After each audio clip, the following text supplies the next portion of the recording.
Assalamualaikum warahmatullahi wabarakatuh. Salam sejahtera, salam satu nafas. Teruntuk sedulurku dimanapun kalian berada. Alhamdulillah Lur, di kesempatan malam hari ini, malam Jumat Pahing Lur. Spesial malam pahingan.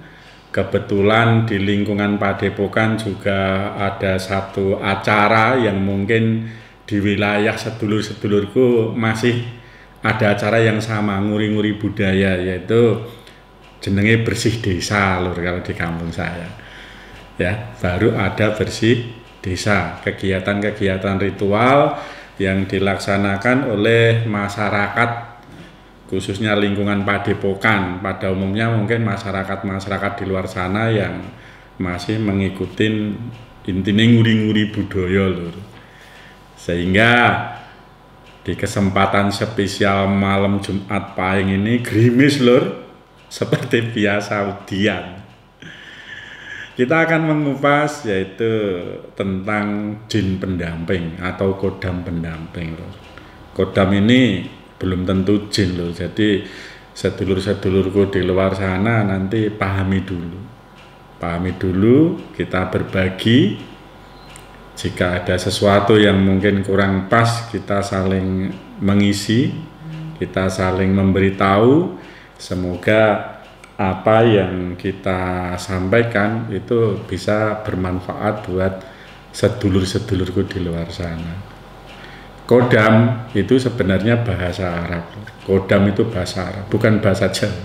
Bahasa Jawa kodam itu orang ngerti itu. Ngerti ini kodam, nah wong Jawa itu palu. Palu kan lho, ngalani kodam itu, nah itu palu. Kodam itu bahasa Arab. Jika kita artikan di bahasa kita atau di bahasa Indonesia atau bahasa Jawa, kodam itu bahasa artinya itu pembantu, sesuatu yang membantu, ya, pembantu. Jadi kodam yang kita maksud mau kita sampaikan itu pembantu dari alam lain, ya, pembantu songko alam liyo, bahasanya yo songko alam gaib ngono wae lho gampang, dari alam lain. Terus kodam itu bentuknya apa? Apakah setiap kodam itu berbentuk jin? Bukan. Bisa kodam itu dibagi menjadi dua. Bisa berbentuk jin, bisa berbentuk malaikat. Tergantung bagaimana niatan kita untuk mempelajari ilmu kodam ini sendiri. Dan setiap manusia, setiap kita lahir di dunia, setiap ada manusia lahir di dunia, di situ juga lahir yang namanya korin, dan diikutin juga malaikat di samping kiri dan kanan kita. Jadi kelahiran kita ini juga ada satu kelahiran yang namanya jin, beliaunya disebut bahasa Indonesia ini korin, bahasa Arab korin. Kita sebagai orang-orang Jawa meyakini bahwa sedulur tua itu selalu ngikutin kemanapun sampai akhir hayat kita. Sebagai orang Jawa biasanya seperti itu, semuanya meyakini itu, sehingga di hari-hari tertentu, hari-hari kelahiran lah Lur Basan, ada yang melakukan ritual melean, ada yang sesaji, ada yang macam-macam, itu mensyukuri, manggil, nguri-nguri sedulur tua. Jadi sadar atau tidak, kita itu didampingin oleh dua kekuatan. Simpelnya kekuatan yang mengarahkan kepada hal yang kita inginkan, yang memilih kita, yang memilih menentukan itu kita. Siapakah mereka? Di tangan kiri, di tangan kanan kita ada malaikat, di tangan kiri kita ada jin. Jadi ketika kita memiliki satu keinginan, ketika kita memiliki satu tujuan, biasanya nanti dua hal ini akan nongol, dikasih pilihan. Saya pengen mendapatkan sitri seumpamanya. Saya senang seorang. Pengen lah sitri itu bagaimana. Akhirnya dari pendamping kita ini memberitahu, udahlah kamu temuin Kiai A, udahlah kamu temuin Ustadz B.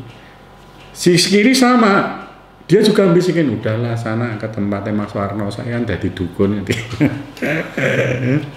Ya, udahlah ke tempatnya Mbah Joyo atau siapa. Sama. Terus jiwa kita, fisik kita inilah, jiwa dan rohani kita inilah yang menentukan. Ketika kita menentukan itu melalui pemikiran dulu loh. Di dalam pemikiran kita itu ada satu kekuatan yang hebat yang membelok-belokkan ke kanan dan ke kiri. Siapa dia? Inilah yang dikatakan setan itu. Kita memilih kiri dapat, kita memilih kanan pun dapat. Pilihan sama, caranya mungkin ada sedikit perbedaan. Tapi pada prinsipnya kita mendapatkan semua. Kita kembalikan kepada ajaran-ajaran yang pernah saya pelajari.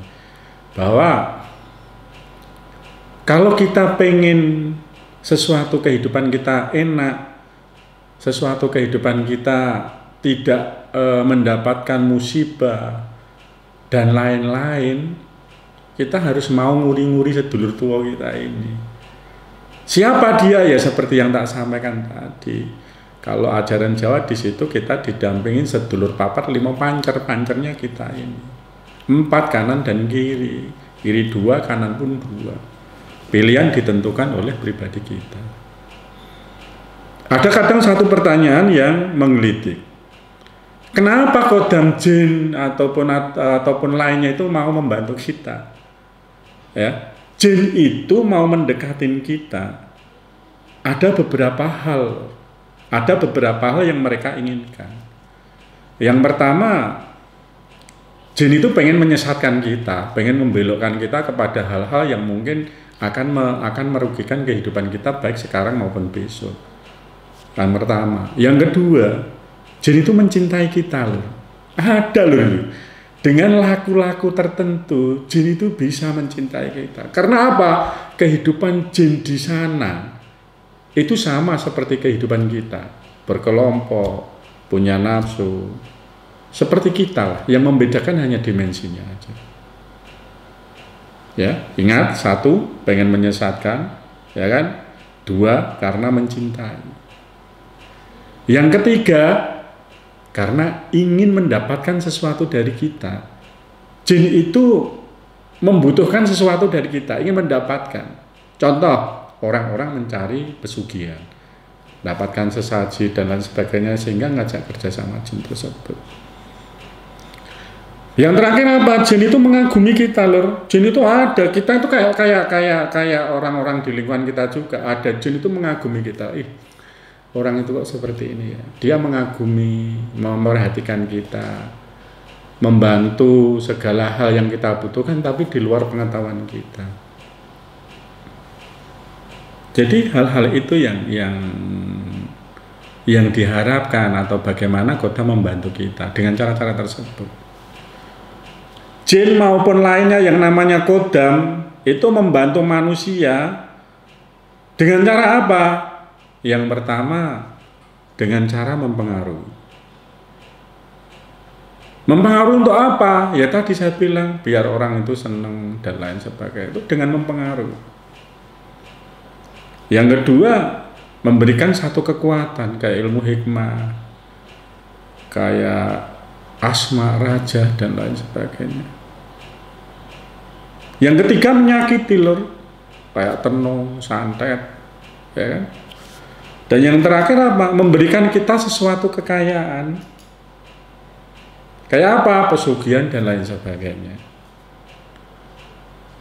Lah, dari apa yang tak sampaikan itu, setiap siapapun di antara kita yang ingin mempelajari atau mengetahui tentang kodam itu, sekilasnya seperti tak sampaikan itu. Kalau kita jelaskan semuanya, butuh waktu yang sangat panjang loh. Yang jelas, jika sedulur-sedulurku di sana, di luar sana pernah mempelajari, mencari sesuatu yang namanya ilmu kodam, mengalami kesulitan, ayo kita duduk lur, ngobrol, berbagi pengetahuan, berbagi pengalaman seperti yang pernah saya dapatkan. Apakah Mbak Ono menggunakan ilmu kodam juga? Setiap manusia, tadi sudah saya bilang, setiap manusia itu memiliki potensi, memiliki namanya kodam pendamping itu, memiliki. Masalah dia mau digunakan atau tidak tergantung pribadi mereka masing-masing. Ada yang mengetahui, ada yang tidak mengetahui. Yang mengetahui diasah, dimanfaatkan. Yang tidak mengetahui dibiarkan begitu saja. Yang pada akhirnya mereka juga akan menanyakan itu loh. Wabah udah, menurut saya setiap manusia akan menanyakan. Akan menanyakan tentang pendamping yang ada di sekitarnya. Setidak-tidaknya menantangkan mencari sesuatu yang gaib. Karena kita sebagai manusia percaya tidak percaya bahwa gaib itu harus ada. Kita harus mempercayai itu. Apakah sulit kita memanfaatkan atau menggunakan ilmu kodam ini? Apakah dari ritual-ritual tertentu? Kalau dikatakan bahasa sulit, itu saya kembalikan ke sedulur-sedulurku di luar sana. Kalau niatannya setengah hati, pastilah sesuatu hal yang sulit. Orang kita ada hujan aja, kalau kita melakukan niatan kurang kuat, itu menyulitkan dan itu halangan. Kalau niatnya bersungguh-sungguh, tidak ada yang sulit. Semuanya akan dipermudah. Apakah ada laku tertentu? Pastilah ada. Apakah membahayakan? Menurut saya, kata bahaya itu kita kembalikan ke pribadi dan sikap kita. Kalau sikap dan niatan kita baik, niatan semuanya untuk mengubah kehidupan kita menuju lebih baik, untuk menambah wawasan, pengalaman, dan lain sebagainya, insya Allah semuanya akan mudah. Dan semuanya akan laku-laku ritual yang dilaksanakan tidak akan menemui jalan kesulitan. Hanya niatan aja. Orang bilang sulit itu niatan aja. Rata-rata ketika orang mencari sesuatu pembantu, sesuatu kodam pembantu gaib ini biasanya karena mereka itu sudah dibenturkan oleh puncak permasalahan, sehingga mengambil sikap yang salah. Lah kok bisa gitu? Iya, manusia itu akan dibenturkan satu permasalahan di dalam kehidupannya yang sampai membuat air matanya menetes loh. Siapapun itu akan dibenturkan masalah yang benar-benar rumit menurutnya. Padahal permasalahan itu hanyalah sebagai pijakan untuk melompat supaya kehidupannya lebih baik. Masalah itu pembelajaran untuk menuju satu kehidupan yang lebih baik. Jika mereka mau flashback ke belakang, sehebat apapun masalah yang dihadapi, itu semuanya akan mengubah dirinya untuk lebih baik. Kalau mengetahui itu, kenapa bisa orang itu sampai menangis? Siapapun melewati, siapapun dalam hidupnya akan melewati itu.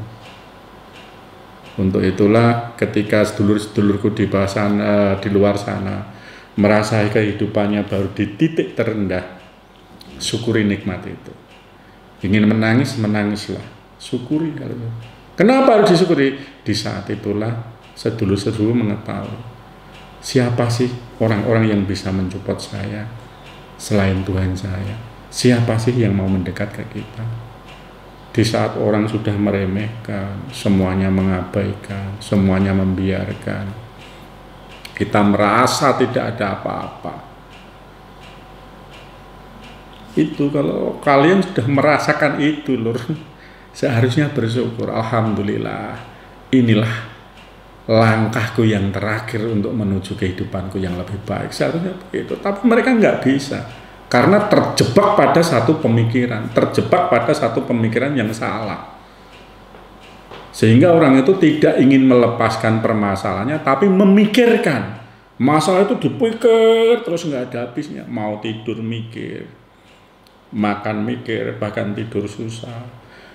Untuk berkomunikasi sama teman-teman di lingkungan itu aja lho, nggak pede. Karena ditekan oleh permasalahan tersebut. Untuk ngobrol aja, biasanya bercanda dan lain sebagainya, orang itu dia nggak pede, dia tertekan terus oleh permasalahan itu. Karena apa? Karena dibawa di dalam pikiran terus. Disitulah muncul yang namanya setan itu loh. Setan itu nekan itu, ditunjukkan, iki loh kehidupanmu itu saya gini. Adanya mau pengen menangis itu loh. Aduh, pengen sendiri. Kok seolah-olah hidup ini nggak ada gunanya sama sekali.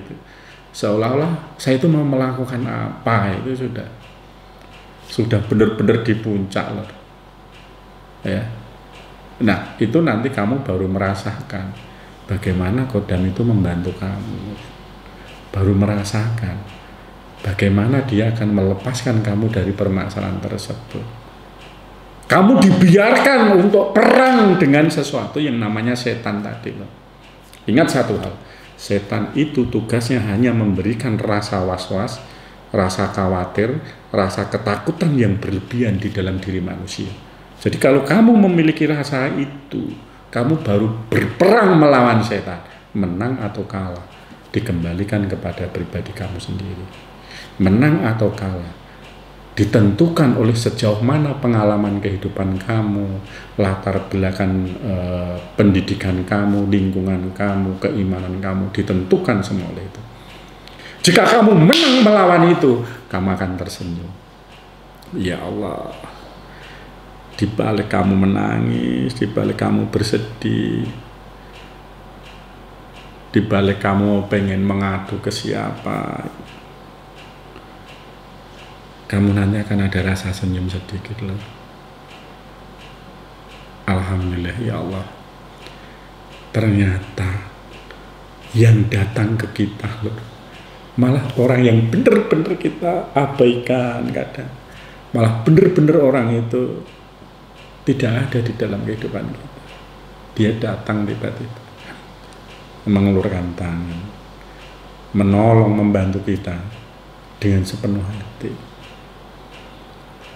Di situ sedulurku nanti baru menyadari, oh seperti inilah yang setiap malam Jumat Wage disampaikan oleh Mbah No, yang saya sampaikan bahwasannya apapun yang kamu lakukan untuk membantu, menolong orang lain, kamu jangan berharap darinya, ikhlas sajalah. Kamu jangan berharap kepada siapapun, berharaplah kepada sesuatu hal yang tunggal. Kalau kamu berharap di sana, insya Allah Lord, semuanya akan berjalan begitu enak. Nah, maksud saya sudah ngerti loh. Di saat dibenturkan oleh tekanan, di saat masalah itu benar-benar kita di titik nol, disitulah akan kelihatan pilihan hidup kita. Kita pengen kanan atau pengen kiri, itu akan sangat kelihatan. Dan insya Allah hanya dalam waktu yang tidak akan lama, asal kamu menang melawan pikiranmu dalam melawan sesuatu yang namanya setan, selesai lor, semuanya jawaban akan muncul. Sesimpel itu. Caranya gimana Mbak supaya saya bisa ketemu kodam itu? Datang ke Padepokan lor, atau hubungi teman-teman yang sudah punya pengalaman. Tempat Padepokan jelas, atau komunikasi langsung dengan saya. Insya Allah semua pengalaman yang pernah saya alami saya sampaikan ke kalian semua. Ngilur kita tenganan ngono lah. Moga-moga ini yang tak sampaikan itu sebenarnya itu biar dulur-dulurku itu terbuka gitu loh. Biar bisa kita benar-benar sharing. Karena ilmu gaib seperti ini itu akan benar-benar kelihatan di saat kita benar-benar butuh itu, dan tiba-tiba dia datang membantu. Seperti itu yang saya harapkan. Sekian dan terima kasih. Semoga bermanfaat. Jangan lupa lor, share, siapa tahu ada manfaat buat teman-teman yang lain. Yang belum subscribe lorong nggak bayar aja, kasih tahu anak keluarga. Ayolah kita ramaikan channel kita. Sekian dan terima kasih. Wassalamualaikum warahmatullahi wabarakatuh.